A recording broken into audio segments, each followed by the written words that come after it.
Potser per no enyorar-se, Oriol Brogi s'ha emportat el romer a la sorra de la Biblioteca Nacional, on tantes vegades ha estrenat. És momentani, fa uns dies es va saber que ha signat un conveni amb el Departament de Cultura per tal que la nau gòtica sigui una mica més casa de la Perla 29. No és que pensem això és nostre, en absolut, perquè no és nostre, però ens sentim, i la gent ens fa sentir allà com a casa. Aleshores hi havia un problema una miqueta, què passa amb un espai? Per acabar-lo de consolidar necessita que algú li doni una personalitat. Com a la biblioteca, Brogi torna a jugar la carta de dislocar l'espai, instal·lant part del públic al fons de l'escenari i menjant-se una mica de platea.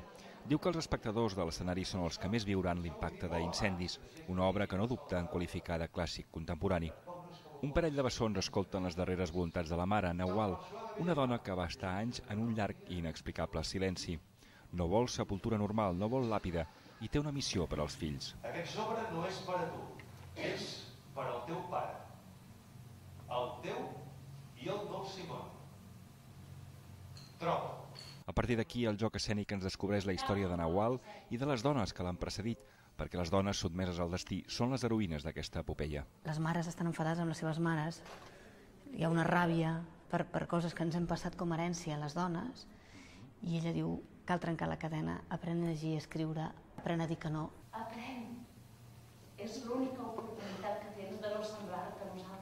Segura i Manrique no són els únics en desdoblar-se en diversos personatges. També ho fa Màrcia Cisteró. Xavier Boada, en el paper de notari, juga un altre important rol en aquest muntatge que ha venut 5.000 entrades abans d'estrenar-se.